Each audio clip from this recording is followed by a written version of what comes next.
Hello and welcome to another episode from the Sober Citizen. If you like the video, be sure to hit the like, hit the subscribe, and hit the share button. Share it on your social media, get the word out. This video is going to be about Bayern Munich, a game that we played yesterday. I was going to do the analysis after the match, but there was delays due to weather.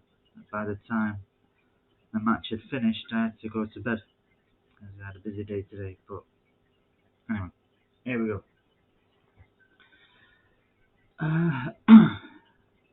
It was a vast improvement on the game against Club America. Club America, it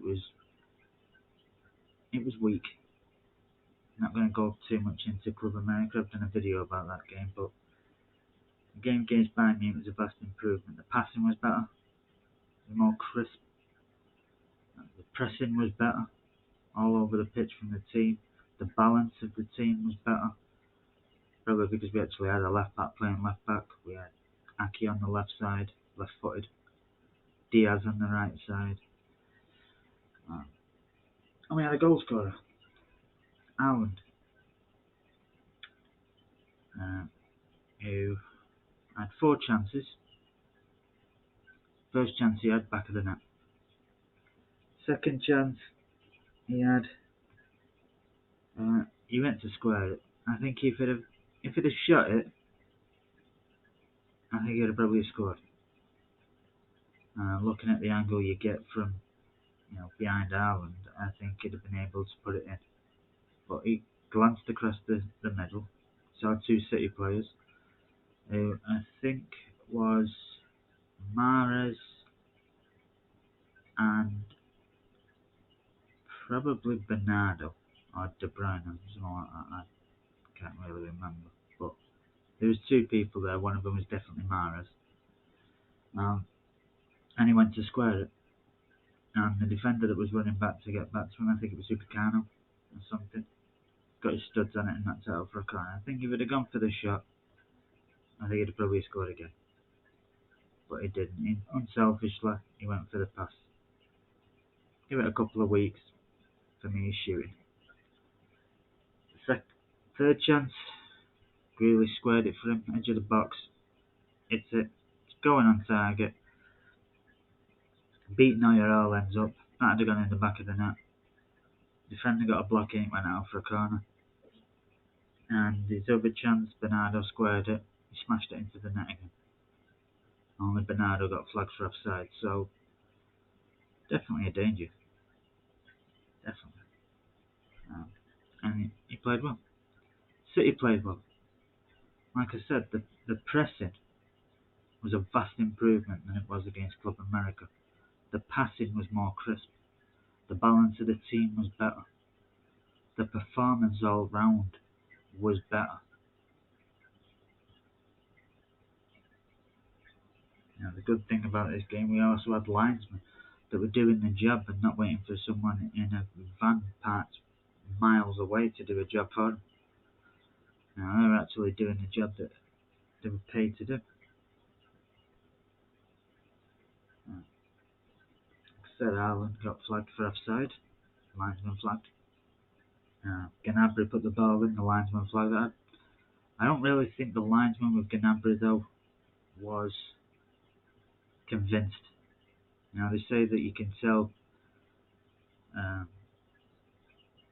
by how a player reacts, and I think with the way the City defenders reacted, said, "Oh, flag not going up," is what made the linesman stick his flag up. What made the linesman probably think to himself, "I've made a bit of a mistake here, I'll just put it up."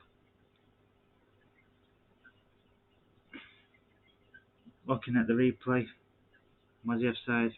He might have been. He looked onside, but it could have easily have been off. You get these lines now with VAR, you get a toenail offside and you're offside. It's ridiculous. But thankfully we didn't have to worry about VAR. We had a referee that made decisions, we had linesmen that made decisions, not being second guessed.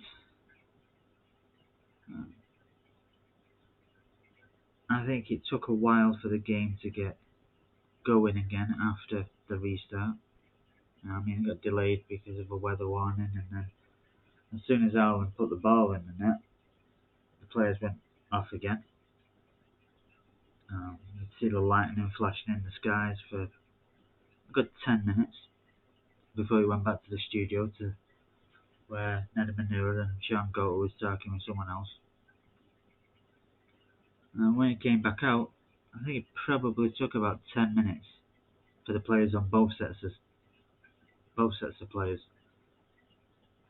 to get back into the groove of things.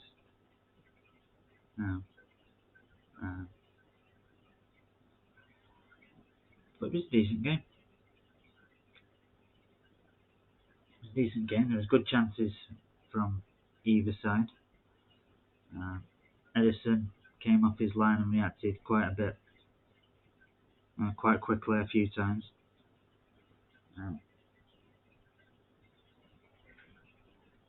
So yeah, I was more happy and impressed with the performance the team put in against Bayern Munich than I was against Club America.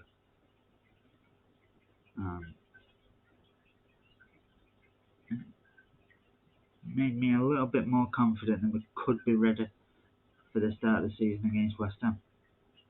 But I think Bayern Munich were probably about 2.5, 3 weeks ahead of us in their preparations.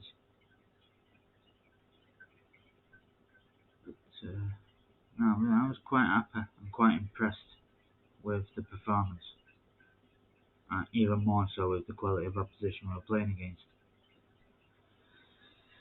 But one pre-season friendly left against Liverpool, and then another friendly that some bozo at City decided to put smack bang in the middle of the season. But I'll get to that later. I thought Wilson as brand was brilliant at left back. He had a glorious opportunity in the second half with his shot that he didn't score with. But he's a left back. It's not like he's a striker or one of the front three. He's a left back. So I judge him on his defending and how he is going forward, not really his shooting. And I thought he played exceptional. I am an eternal optimist, and I might say at times that I think Wilson Esbrand will make it, or I think Liam Delap will make it, or whatnot. It's not really said out of expectation, more in hope. I'm hearing reports that the reason CJ Egan-Riley was allowed to leave is because City didn't think he was as good as Rico Lewis was at that stage of his development. And when it's time for Kyle Walker to move on, Rico Lewis will be around about the same age as CJ Egan-Riley is. And because of that, he'll be further along. I don't really believe that. I think when it comes time, Rico Lewis will leave. Whether it's on loan and then another loan, or whether it's a permanent sale. I don't have the confidence. Phil Foden is the exception to the rule. I don't think he's an exceptional player. I think he's the exception to the rule. Because for me, with the academy players, as soon as they have one bad game, one bad half, that is it. And sometimes they don't even need to have a bad game, and that's it.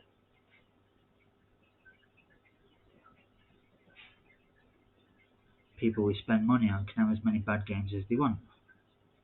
That's why I don't have the confidence. I would love, don't get me wrong, I would love Rico Lewis to come through the ranks. I would love Luke and Betty to get given the chance. I mean, if they prove they're not good enough, and then you can get rid of them. But I would love Rico Lewis to be given the chance to prove he's good enough for this club, or he's not.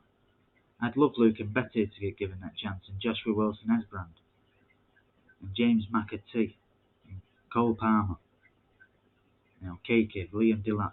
I'd love it. I don't expect, if all them players that I've just mentioned You know, Wilson-Esbrand, Bette, Lewis, Palmer, McAtee, KK, Delap, 7 players.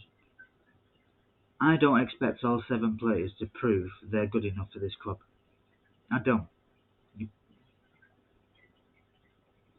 I think all 7 players have proved they're good enough to be given a chance with the team they're playing with, whether it's EDS or the academy. And even when they've come through and played for the first team in Wilson-Esbrand and Cole Palmer and stuff like that, they've proved good enough to be given a proper chance. Probably get about 3 of them, possibly 4 of them that prove to be good enough and the others don't. But you're getting more game time and they become part of the squad. The price tag comes up that you're selling them for.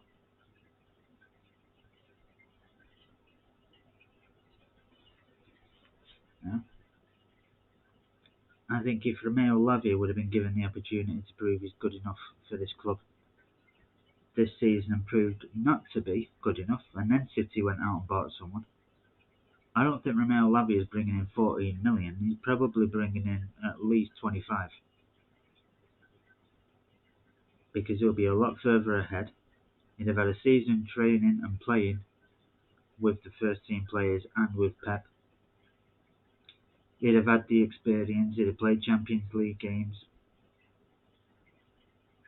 I'm not saying that I think he'd start Champions League games, but if it was like last year and City had won the first leg 5-0, I think Romeo Lavia plays in the second leg. With the results of the last 2 years in the Champions League in the quarter-final and semi-final in the first leg, I don't think he'd play in the second leg. If we'd won the group after 5 games, I can see Romeo Lavia playing Game 6. Playing the Carabao Cup, FA Cup, a few Premier League games here and there, coming off the bench considering there's 5 subs.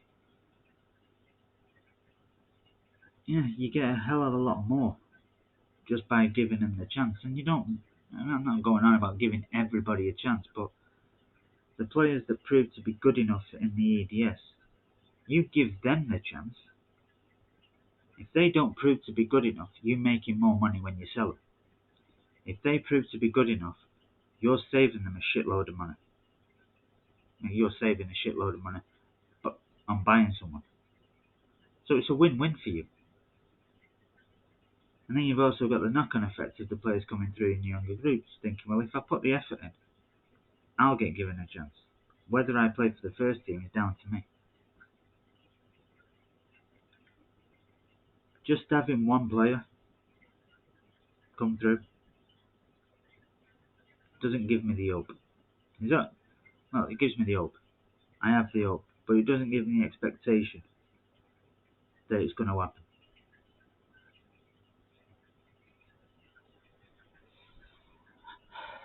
So it was nice to see in this pre-season, Cole Palmer get minutes and James McAtee get minutes against Club America.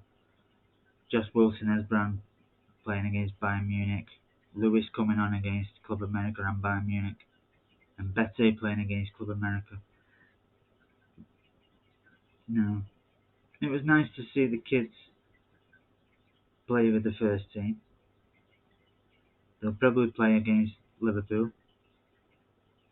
Might get a game time against Barcelona.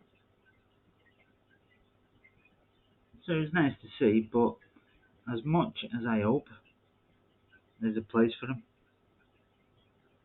I'm not expecting it. But as far as the performance against Bayern Munich goes, I was quite happy with it. The goal was well taken. Nice little bit of skill by De Bruyne to get the ball away and then pass it. Nice bit of skill by Grealish to get away from his man. And awareness to square it into the middle. In a position where no Bayern Munich defender could get there. It wasn't really a situation where the goalie would come out. And if Haaland wasn't going to reach it, Aki was. You know, not just put it into any old spot, but actually get his head across and put it into the area where if even one person misses it, the other person's not. Good awareness and typical from Ireland. Gets a chance, it's on target. Every time he has a shot, 9 times out of 10, 95, probably 98% of his shots are going to be on target, which means if the keeper doesn't save it, it's a goal. He's always going to make the goalkeeper work. That's a goal scorer. But anyway, there's talk of City going after a left back. I think we also need a midfielder, but I haven't really heard anything about that recently. So, in case City sign a fullback or any other player before then, my next video will be after the final friendly against Liverpool. Until then, adios amigos.